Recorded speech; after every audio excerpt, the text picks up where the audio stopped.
Chers internautes, ce soir, cet après-midi, ce matin, Tokutani sous un nouveau numéro, il y a Masolo Nabiso, il y a Écho de Victoire. Le code de victoire, c'est le code de Balongi. Comme j'ai toujours l'habitude de dire, merci parce que vous êtes très nombreux pour suivre cette belle émission. Merci. Merci vraiment à Maman Patricia Luzolo qui est mon homonyme, moi Patricia Mananga, le parfum de bon odeur, votre humble servant, je voulais dire, Louis Dodianso, Nanabi Kozako Zela Libanga na oya yo yango wana papa évangéliste et patience manze et merci pour na musala kitoko za kosala na kati ya chaîne na biso Écho de Victoire, Écho ya Balongo. Aujourd'hui, nous allons parler sur un thème vraiment très important sur un chrétien mature parce que nous savons plusieurs de nos chrétiens sont vraiment immatures. Quelqu'un peut prier mais il manque cette maturité là spirituelle, cette maturité là en tant que chrétien, en tant que c'est une personne qui marche dans la crainte de Dieu. Merci parce que vous êtes nombreux. Merci à notre technicien Patrick Malanda, tu es nombreux. Merci à Maman Patricia qui continue à nous donner cet espace afin de vous parler de choses qui sont en train de nous déranger nos vies spirituelles, nos vies familiales. Merci. Merci en tout cas parce que vous êtes là. Chrétien mature, qu'est-ce qu'il veut dire Patrick? Nous sommes là avec l'homme de Dieu, Diakwan Léonard, qui est toujours là à notre service. Oya boy la rabiso et l'autre côté, oya zalaka présent pour na Écho de Balongi, pour na décortiquer bino penza azalaka toujours dispo, parce que yem daza dispo, mais to sengi pe na bino ba diaspora, bino bato bozali banda kuna, beaucoup il peut ko sala biso ba suggestion na bino bozana posa to lobela sujet nini, bozana posa to yamba nani, en tout cas beaucoup mela biso kaka numéro nangeza wana, numéro administrateur ezana, numéro papa Maman Patricia pezana, papa Maman Patricia Luzolo pezana, beaucoup mela biso, en tout cas vous allez décider pasteur Diakwana Léonard azana micro na biso. Merci beaucoup. Bandeko bazola na biso na kati de tando moke. Ngai kombo nanga le révérend Léonard Diakwana nazali pasteur titulaire de l'église ya Mahanaïm na Kimbangu esika nazali koyeba ko exercer ministère na ngai. Lelo tozwi invitation ya ko partager na bino bana na Nzambe bozola na biso de partout à travers le monde. Bandeko yo basambelaka bandeko bakumisaka nkolo. Tozwi na thème oyo ko présenter bino le chrétien mature. Mon Christo azali moto yo azako landa Yesu Masia. Mais bazo lobela na moto à atteindre une certaine maturité ezali très importante na kati na foi na biso. Nous allons lire quelques passages dans la Bible pour aider biso tu ba ko développer na likambo etali mo Kristo oyo à atteindre une certaine maturité. Tozana Ephésiens chapitre 4. Tokobanda kotanga badona verset na biso 11. Toyebi va verset ango balobi boy. Et il a donné les uns comme apôtres, les autres comme prophètes, les autres comme évangélistes, les autres comme pasteurs et docteurs, pour le perfectionnement des saints en vue de l'œuvre du ministère et de l'édification du corps de Christ. Jusqu'à ce que, voilà le verset clé, jusqu'à ce que nous soyons tous parvenus à l'unité de la foi, à la connaissance du Fils de Dieu, à l'état d'homme fait, à la stature parfaite de Christ. Ainsi, nous ne serons plus des enfants flottants et emportés à tout vent de doctrine par la tromperie des hommes, par leur ruse dans le moyen de la séduction, mais en professant la vérité dans l'amour, nous croîtrons à tous égards en celui qui est le chef, Christ. Ah, tout autres le problème, il y a croissance. Croissance, c'est-à-dire de croître, de atteindre une certaine maturité. Dans la vie à mon étape mi-balé. L'homme biologique tel que je suis là, nous avons l'étape de la jeunesse, nous avons aussi l'étape de la vieillesse. Et na kati na jeunesse eza na biteni mususu eza na kati. Eza na 4 étapes.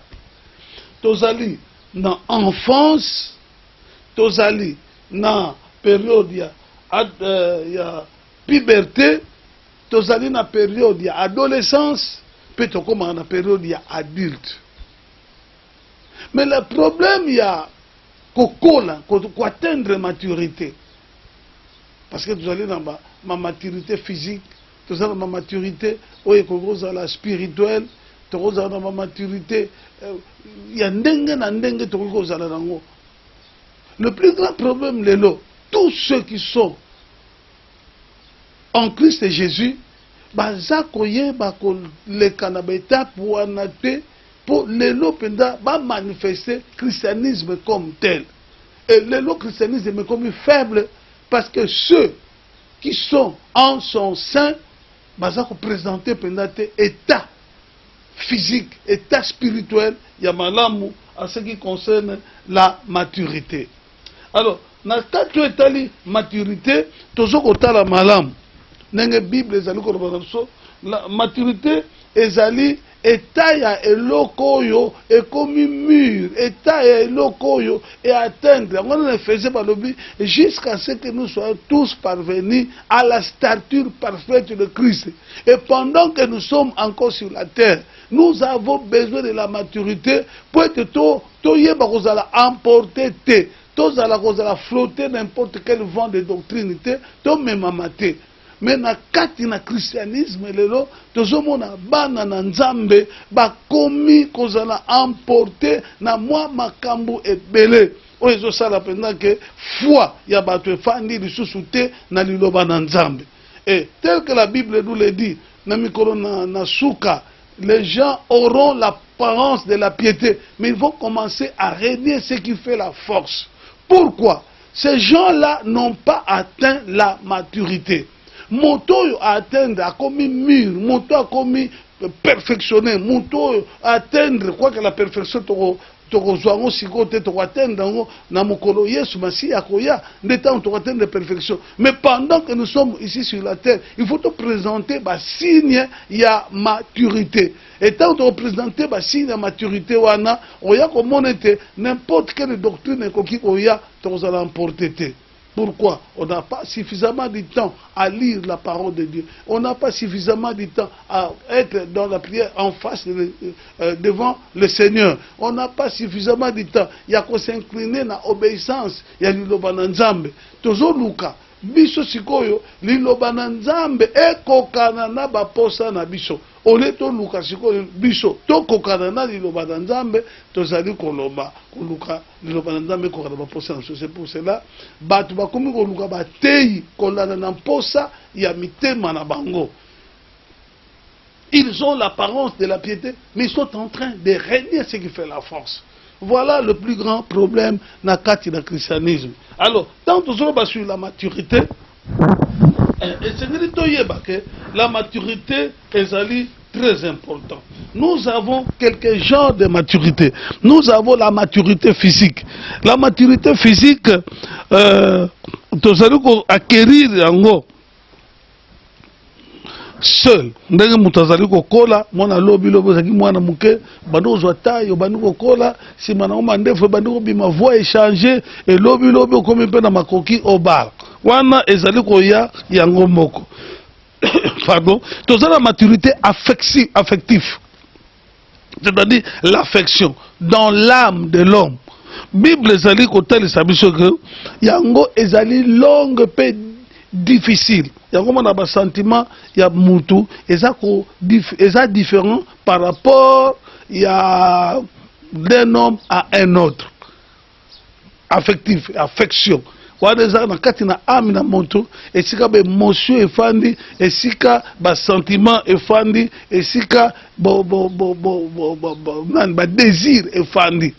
Alors, ezalaka malembe mpe kolaka. Yango bomonaka moto dans une société pour bandima ye que azali penda moto faut à à s'engager dans le mariage et l'homme a commis la maturité. Même en cela, il y a des hommes qui se sont mariés mais n'ont pas encore atteint la maturité. Il y a des gens qui ont grandi mais ils n'ont pas encore atteint la maturité. Leur manière d'agir, leur manière de parler, leur manière de se comporter dans la société est vraiment différente par rapport à Bango ndenge bakoki kozalela. Et nous avons aussi la maturité sociale. La maturité sociale, c'est qui nous permet ya koyeba kofanda na batu malamu. Et ça peut, ils ont une certaine maturité. Et en plus, toza na maturité, il y a jugement. Il y a jugement, il y a raisonnement et la maturité spirituelle. Voilà sur la maturité spirituelle parce que nous sommes dans l'église et nous sommes des chrétiens, des gens qui sont appelés par le Seigneur, des gens qui ont été choisis par le Seigneur, des gens qui ont été placés par le Seigneur. Nakati na maturité maturité spirituelle, les alliés se manifester dans plusieurs domaines. D'après la Bible, celui qui a atteint la maturité ne s'égare pas facilement. Akoki jamais qu'on s'égare facilement et sa vie ne peut être influencée par quoi que ce soit. Moto à côté de la maturité spirituelle, akoyuzula on a ndenge nini, koyoka liloba na Nzambe, ko sambela, ko accomplir travail encore. Qu'on s'engage dans nzela yango mpe à se consacrer mobimba na ye tango à se consacrer mobimba na ye amitiki siko akomi esclave ya Jésus-Christ pona kosala justice ya Nzambe moto wana jamais akoki kozala égaré atalaka moto te matalelaka nkolo atalaka contexte na bango te peut-être ezotungisa bango contexte social contexte peut-être financier mais azotalela nkolo même na église misu na ye ezali pa ya son rémunérateur qui est le Christ Jésus. Misu na ye eza na pasteur te misu na quoi que pasteur azali pe modèle serviteur baza ba modèle mais misu na ye eza epai na nkolo. Oh, il y a modèle par excellence, c'est Jésus.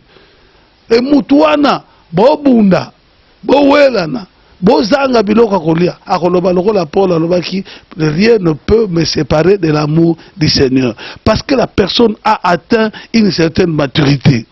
Tout le monde a l'élo, Batubazali Kosambe, la l'église Oyo. Lobby à Longo, comme une église, on a Kuna Longo Ponanin, Boba Betiaki Libaku. Na tuni bino motuna lingomba nini oyo Satan atakaka te lingomba nini oyo batu baza na kati bango nyonso tout basi à terre batteindre la perfection. Oh, l'église telle qu'elle est sur la terre bazali ko apprendre biso que l'église est le cible de Satan.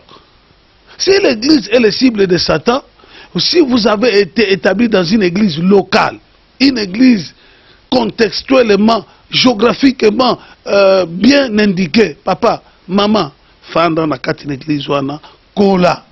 Oko mape ko sunga bato yokuti wana, bato bozana bango, pona foi na bango. Parce que Mouto a commis nesika penda, a commis mature, a commis mûr, a commis penda na makasi. À côté de la situation te zole kan église, à côté de la réalité te o yazali ko vivre, mais il y a à côté là Yesu Masia à l'obinin et à comme mappé apport na ye.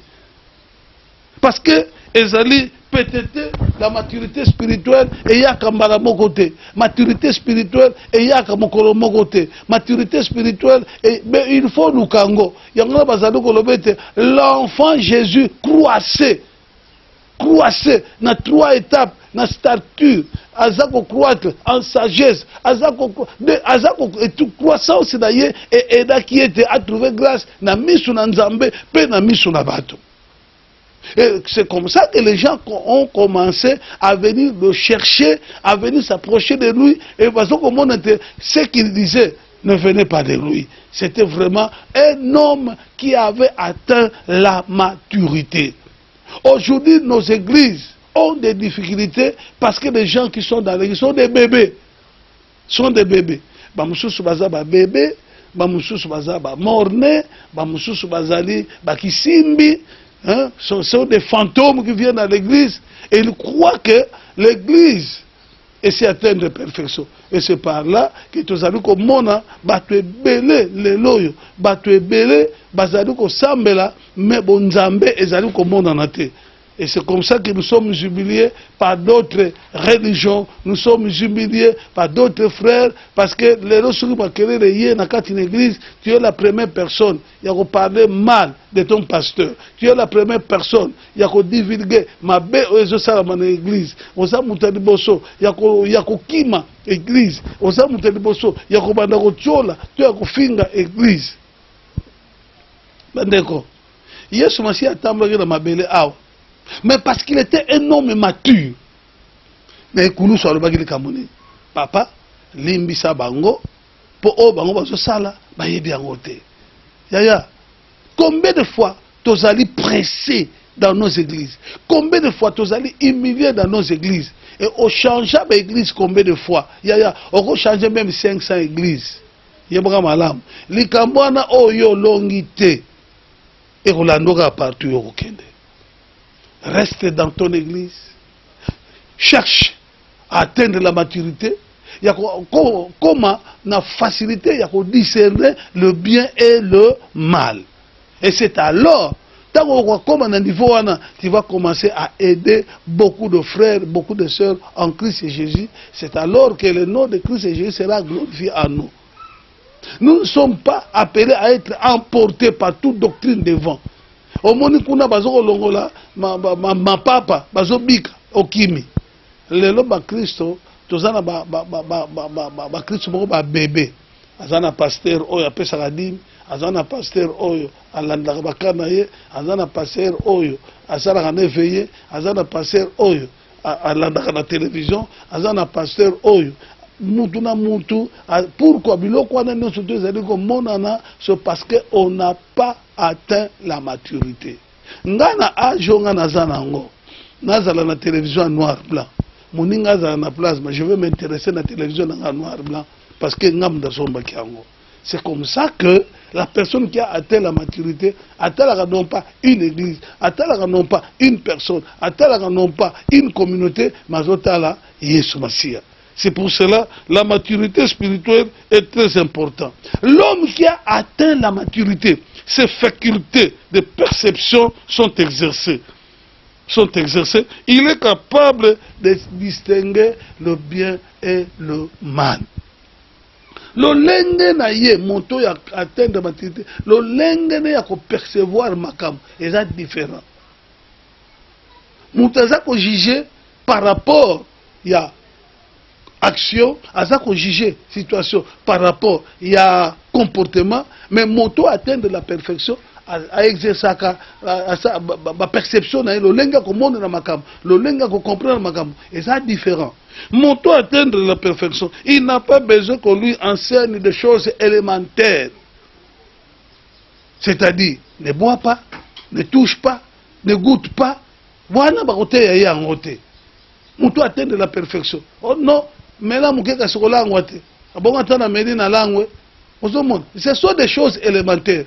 Moto a commis na Yesu Massia, il est devenu une nouvelle créature. Et les choses anciennes sont passées, voici toutes choses sont devenues nouvelles. Si du moins, tu peux comprendre la réalité, bien aimé, les enseignements c'est très important parce que dans le moment où il y a apostasie, nous avons besoin des hommes matures. Il y a Daniel à l'obété. Ceux du peuple qui connaîtront leur Dieu agiront avec fermeté. Avec fermeté. C'est le moment où il y a agir pour être colonabiso à Zalokoum. Tika Lingomba, tu as sollicité, mais plus tard, tu continues l'enseignement. J'aime savoir que vous avez besoin d'être mature. Nous avons besoin de chrétiens matures dans nos églises pour être le christianisme plutôt et se faire valoir pendant que nous sommes sur la terre. Tous à la lumière du monde. Et c'est par là que nous allons commencer à pardonner nos ennemis, à prier pour nos ennemis et en aimant tout le monde. Que le Seigneur vous bénisse. Nous sommes arrivés à la fin de notre message et tous ceux qui ont besoin de nous appeler, ils vont le faire au travers de cette émission et ils vont nous atteindre. Si vous avez des questions à poser, nous serons là pour vous répondre. Que Dieu soit béni, que Jésus-Christ soit avec vous. Merci beaucoup. Merci à maman Patricia Luzolo. Oazo continue couper sa biso espace au potoko tanakati banda kuna biso ndakuna bino. Merci très cher internaute de la diaspora. Vous êtes là. Nora Kusala, la Marseillaise. Tu es là. Bénite Kiakokwa et mon beau-frère Gédéon. Vous êtes là aussi pour suivre notre émission. Merci à Véronique Senkwenda Balobi. Azana Katia. Il y a poto pona kotanga il y a ekoluka kayute kasake pona kotanga. Merci, continuez de nous suivre, continuez de vous abonner sur notre chaîne YouTube bobenga pe bamsusu pour ba abonner bazale belé poto continuer ko betela bino masolo ya sikaboinga. Patricia Mananga, votre très chère humble servante, le parfum de bonne odeur. Je continue toujours là à votre service. Au revoir.